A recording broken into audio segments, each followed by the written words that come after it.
Baik, bismillahirrahmanirrahim. Assalamualaikum warahmatullahi wabarakatuh. Perkenalkan, kami dari kelompok 4 yang akan memaparkan materi tentang putusan PT UN atau Peradilan Tata Usaha Negara. Tujuan diadakannya suatu proses di pengadilan adalah untuk memperoleh putusan hakim, di mana putusan hakim atau yang lazim disebut dengan putusan pengadilan merupakan suatu proses yang sangat diinginkan atau yang dinantikan oleh para pihak yang berperkara guna menyelesaikan sengketa di antara mereka dengan sebaik-baiknya. Sebab dengan putusan hakim tersebut, pihak-pihak yang bersengketa mengharapkan adanya kepastian hukum atau keadilan dalam perkara yang mereka hadapi. Di mana menurut Sudikno Martokusumo, putusan hakim merupakan suatu pernyataan hakim sebagai pejabat yang diberikan kewenangan itu diucapkan di persidangan dan bertujuan untuk mengakhiri atau menyelesaikan perkara atau suatu sengketa antar para pihak tersebut.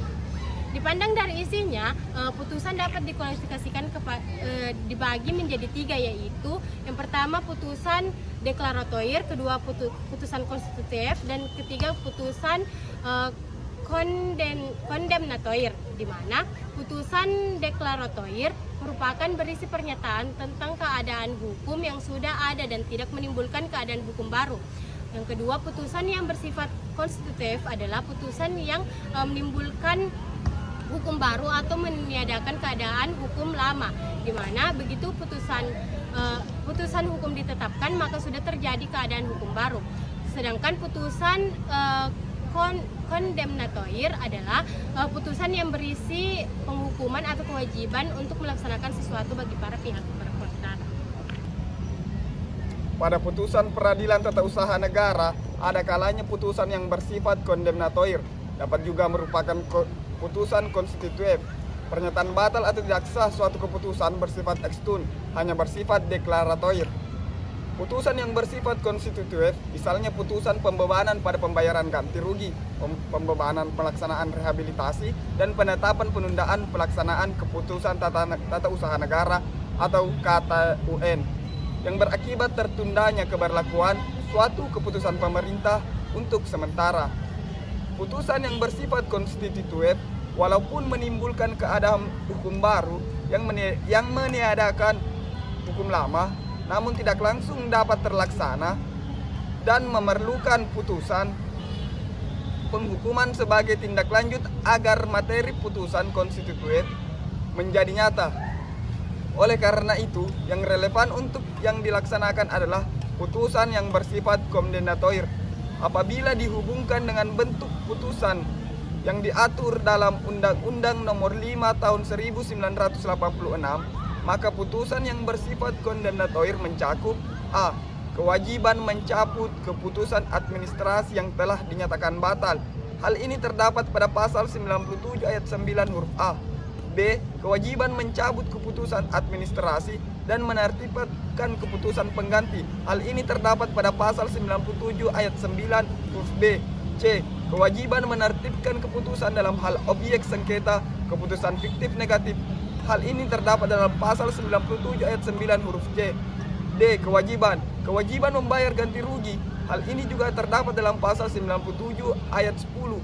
E. Kewajiban melaksanakan rehabilitasi dan membayar kompensasi dalam sengketa kepegawaian. Hal ini terdapat dalam pasal 97 ayat 11. Putusan Peradilan Tata Usaha Negara yang diatur dalam Undang-Undang Nomor 5 Tahun 1986 dan Undang-Undang Nomor 9 Tahun 2004 dapat dikualifikasi dalam 4 kategori. Yang pertama, putusan pokok.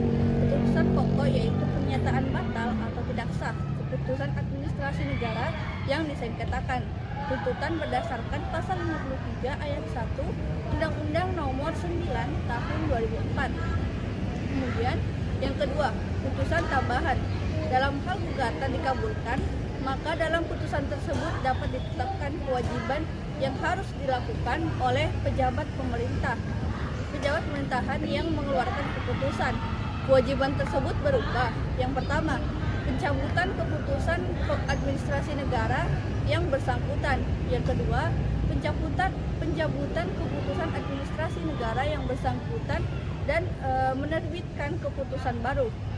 Kemudian yang ketiga, penerbitan keputusan keputusan dalam hal objek gugatan keputusan fiktif negatif. Kemudian yang ketiga, putusan remedial atau pemulihan. Pemutusan remedial yaitu untuk memulihkan akibat yang telah ditimbulkan oleh keputusan pemerintah yang dinyatakan batal atau tidak sah, berupa ganti rugi dan rehabilitas. Kemudian yang keempat, putusan penguat atau pengefektifan. Putusan penguat yaitu putusan sebagai alat pemaksa supaya putusan yang bersifat kondemnatory dapat terlaksana, yaitu yang pertama, kewajiban membayar sejumlah uang paksa, yang kedua, penjatuhan sanksi administratif, yang ketiga, perintah mengumumkan pejabat yang tidak melaksanakan putusan kepada media massa cetak, yang keempat, mengajukan kepada presiden sebagai pemegang kekuasaan pemerintahan tertinggi untuk memerintahkan pejabat tersebut melakukan putusan pengadilan. Kemudian yang kelima, mengajukan kepada lembaga perwakilan rakyat untuk menjalankan fungsi pengawasan. Putusan akhir adalah putusan yang dijatuhkan oleh hakim setelah pemeriksaan sengketa tata usaha negara selesai, yang mengakhiri sengketa tersebut. Dalam pasal 97 ayat 2 diketahui bahwa putusan akhir dapat berupa: yang pertama, gugatan ditolak. Putusan yang berupa gugatan yang ditolak adalah putusan yang menyatakan bahwa keputusan tata usaha negara yang menimbulkan sengketa tata usaha negara adalah keputusan tata usaha negara yang tidak dinyatakan batal atau sah. B. Gugatan tidak diterima. Putusan yang berupa gugatan tidak diterima adalah putusan yang menyatakan syarat-syarat yang telah ditentukan tidak dipenuhi oleh gugatan yang diajukan oleh penggugat. Diktum putusan ini sebenarnya bersifat deklaratoir dan tidak membawa perubahan apa-apa dalam hubungan hukum yang ada antara penggugat dengan tergugat. C. Gugatan gugur. Putusan yang berupa gugatan gugur adalah putusan yang dijatuhkan oleh hakim karena penggugat tidak hadir dalam beberapa sidang meskipun telah dipanggil dengan patut atau penggugat telah meninggal dunia. D. Gugatan dikabulkan. Putusan berupa gugatan dikabulkan adalah putusan yang menyatakan keputusan tata usaha negara yang menimbulkan sengketa tata usaha negara adalah keputusan tata usaha negara yang dinyatakan tidak sah atau batal.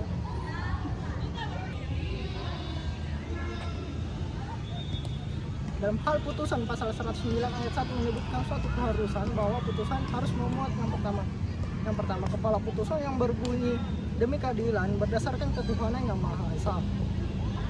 Yang kedua, nama, jabatan, kewarganegaraan, tempat kediaman, atau tempat kedudukan para pihak yang bersengketa. Yang ketiga, ringkasan gugatannya dan jawaban tergugat yang jelas.